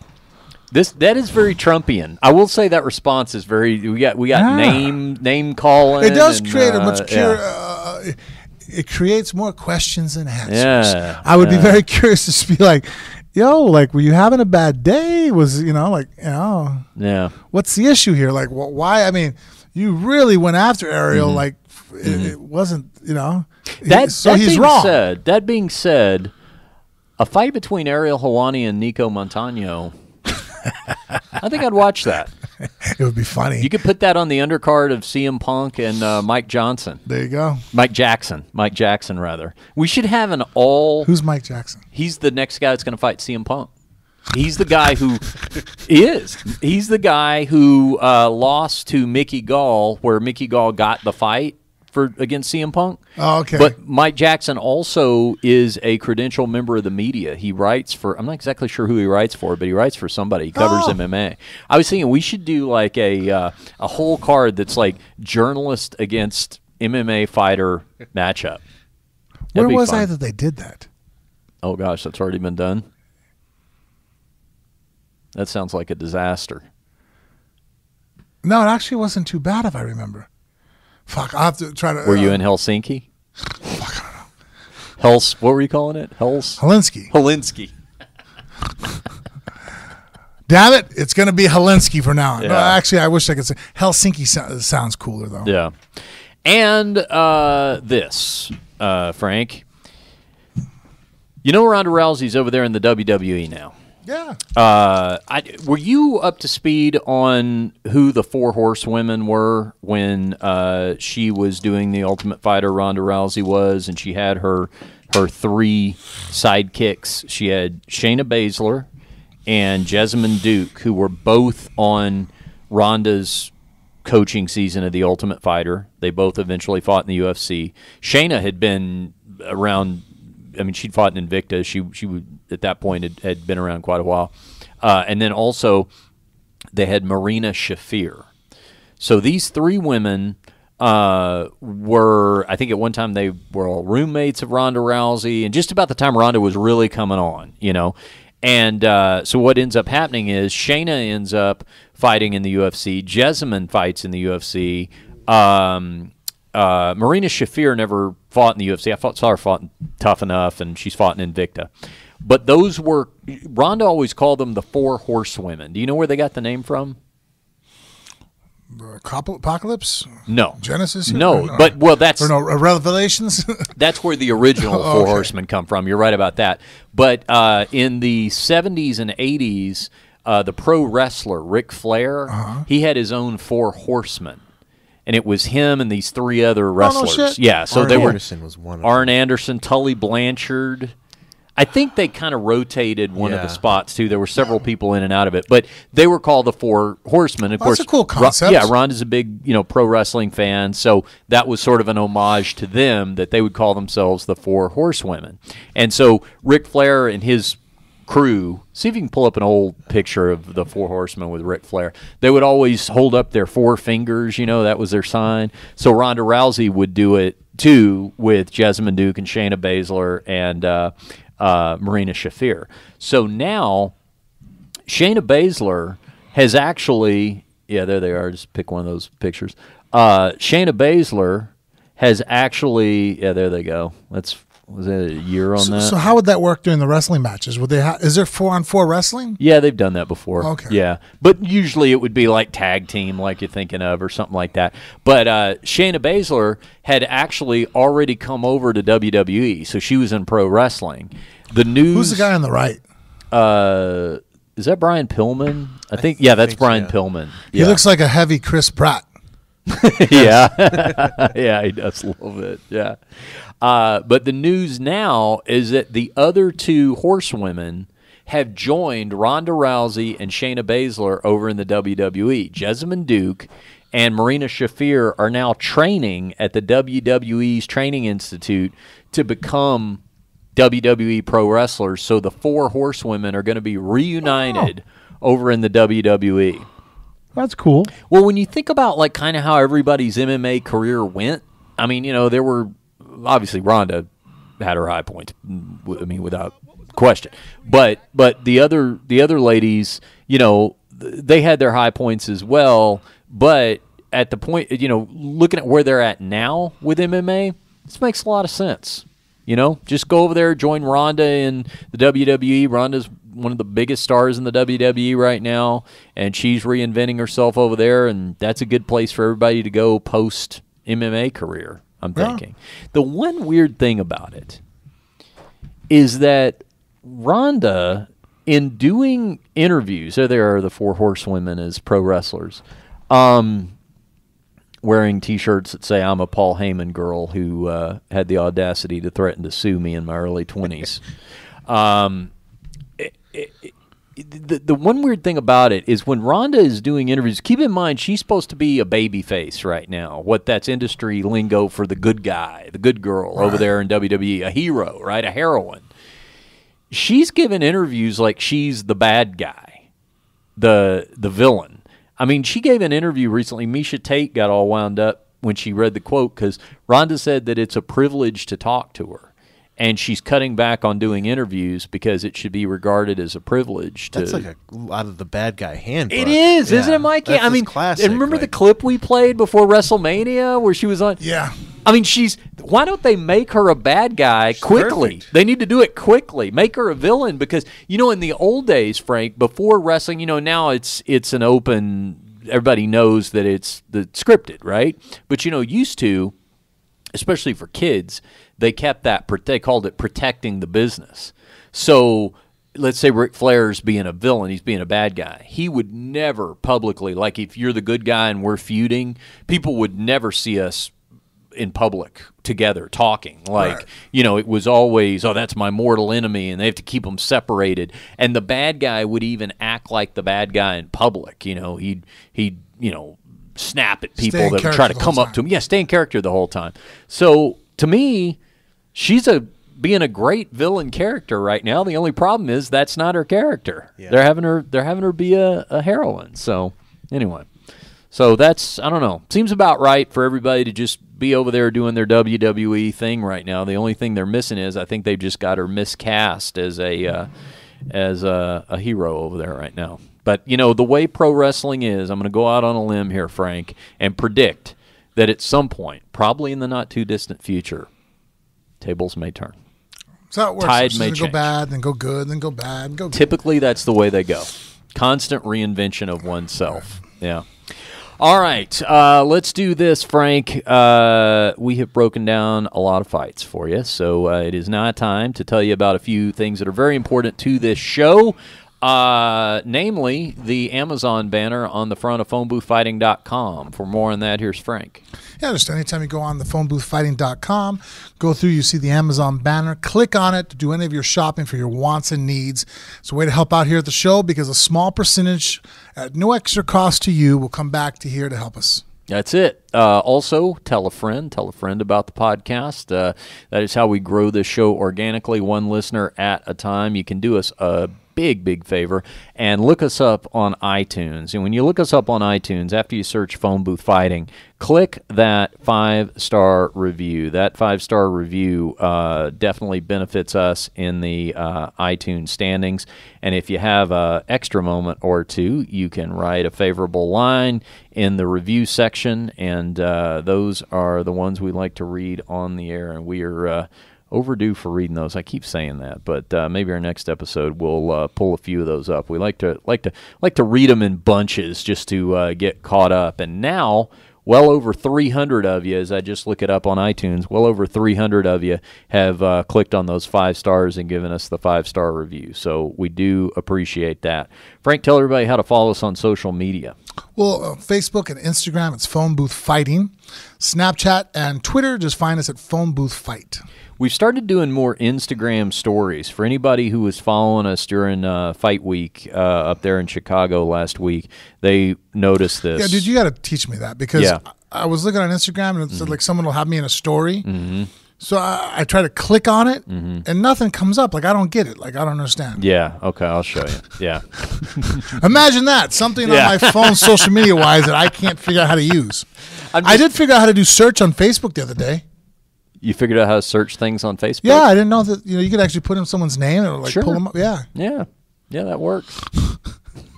I can see teaching you how to do Instagram stories. The next call is going to be, dude, how do you delete something from Instagram stories? I didn't know the camera was on. I said something. Can you delete? Yeah, you can. Oh, okay. Yeah. I was like, this is be quick about it though. Don't leave it up there too long and just let it linger, and everybody will. Yeah. How about we just stick to the? I spooked him already. No. I send my shit to you. Yeah. That way I have the. I don't pull the Nico Montana. That's it. All right, guys. Thanks for being a part of this one. Hopefully you enjoyed yourselves. You can always reach us through our Phone Booth Fighting Facebook page, and also remember, especially if you're listening to the audio portion of this, you can watch the shows on our Phone Booth Fighting YouTube channel, and that's especially beneficial whenever we're playing clips, we're talking about something we're watching, and of course when we have a guest in studio is the best way to have the full experience is to subscribe to our Phone Booth Fighting YouTube channel. For Mikey over there, who's doing an awesome job as always producing, and for Frank Mir, I'm Richard Hunter, and we'll see you right back here next time on Phone Booth Fighting.